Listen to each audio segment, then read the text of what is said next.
আল্লাহ তাআলা যাকে সাহায্য করে দু হাত তুলে করে। এই ঘটনাটি শুনলে বুঝতে পারবেন। ঘটনাটি একটা মহিলার কাছ থেকে শোনা। ঘটনাটি এভাবে বলেছিলেন, আমার স্বামী কোনো কারণবশত আমার থেকে দূরে চলে যায়। আমি অনেক কষ্টে থাকি। সেই সময় আমার অল্প বয়স, একটা বাচ্চার মা, আমার সাথে বৃদ্ধ বাবাও ছিল। আমাদের ঠিক সেই সময় অনেক কষ্টে দিন কাটতো। ঠিকমতো খাবারও খেতে পারতাম না। দুপুরে খাবার খেলে রাতে না খেয়ে ঘুমাতে হতো। ঠিক দুমুঠো ভাত ঠিকমতো খেতে পারতাম না। খুব অভাবে ছিলাম। তবু যে কোনো সময় আল্লাহর কাছে আমি শুকরিয়া আদায় করতাম। কোনোভাবেই নিরাশ হতাম না। এভাবেই চলছিল আমাদের জীবন। হঠাৎ একদিন রাতে আমাদেরকে আল্লাহ তাআলা এমন একটা পরীক্ষা ফেললেন, এমন পরীক্ষা কখনো পড়িনি। আমার ছোট্ট মেয়েটি রাতে হঠাৎ করে এত জ্বর আসে, মনে হয় তার গাটা পুড়ে যাচ্ছে। মেয়ের চিন্তা, আমার বাবা, আমরা দুজন রাতের খিদাটা ভুলে গেলাম। এমন বিপদে আমি কখনো পড়িনি। কি করব তখন? কিছুই বুঝে উঠতে পারছিলাম না। কাছে কোনো টাকা পয়সাও ছিল না যে ডাক্তারের কাছে যাব। যদিও এখন অনেক গভীর রাত, মেয়েটি আমার সামনে জ্বরে কাঁপছে। আমি মা হয়ে কেমন করে সহ্য করি? তখনই আল্লাহ রাব্বুল আলামিনের কথা স্মরণ হলো। আল্লাহ বলেছে, অবশ্যই তোমাদেরকে কিছু না কিছু দিয়ে পরীক্ষায় ফেলবো।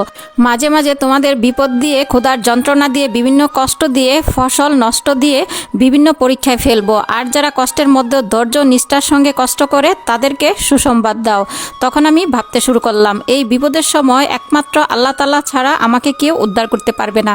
আল্লাহর পক্ষ থেকে যখন জ্বর এসেছে, আল্লাহর রহমতে আমার মেয়ে সুস্থ হয়ে যাবে। এসব ভাবতে ভাবতে উঠে গিয়ে উজু করলাম। উজু করে মেয়ের কাছে এসে কপালে পানির পট্টি দিয়ে নামাজে দাঁড়িয়ে গেলাম। নামাজ শেষ করে আমি আল্লাহর দরবারে আমার মেয়ের জন্য দোয়া করলাম। এইভাবে বেশ কয়েকবার চালিয়ে যাওয়ার পর হঠাৎ একজন দরজায় এসে কোরআন আনলো। তখন আমি এবং বাবা অবাক হয়ে গেলাম। এত রাত্রে কে আসতে পারে? তখন আমার বাবার দরজার এপাশ থেকে জিজ্ঞেস করলো, কে?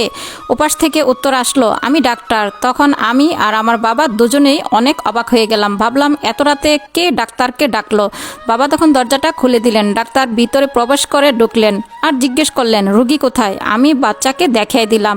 বাচ্চাকে চিকিৎসা করার পর একটা হাতে কাগজ দিল আর বলল, আমার ফিসটা দিয়ে দেন। আমি তখন ডাক্তারকে বললাম, ডাক্তার বাবু, আপনাকে দেওয়ার মতো তো আমাদের কাছে কিছুই নেই। এমনকি কয়েকদিন যাবৎ আমাদের ঘরে খাবারও নেই। এমন কথা শুনে ডাক্তার রেগে গিয়ে বললেন, ফিস দেওয়ার ক্ষমতা নেই? তাহলে এত রাতে আমাকে ফোন দিয়ে ডাকলেন কেন? এত রাতে কেন ঘুম ভাঙিয়ে এখানে নিয়ে আসলেন? তখন আমি যখন এই কথা শুনলাম তখন মনে মনে ভাবলাম, ডাক্তার হয়তো ভুল করে আমাদের বাড়িতে চলে আসছে। অনেক সাহস করে ডাক্তারকে বললাম, ডাক্তার, আমি তো আপনাকে ফোন করে ডাকিনি। এমনকি আমাদের ঘরে কোনো ফোনও নাই। আমরা দুমুঠো ভাতই খেতে পারি না। টেলিফোন কোথা থেকে পাবো?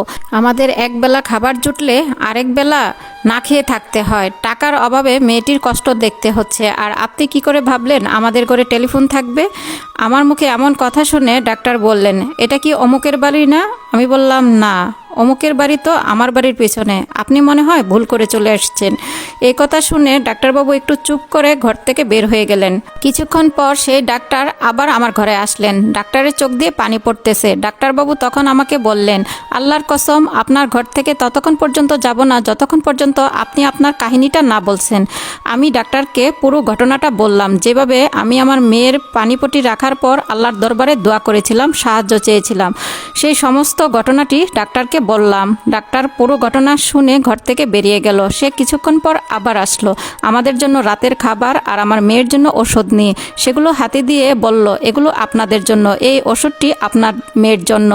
আল্লাহ তাআলা যতদিন চাইবেন আমার বেতনের কিছু অংশ আপনাদেরকে প্রতি মাসে দিয়ে যাব।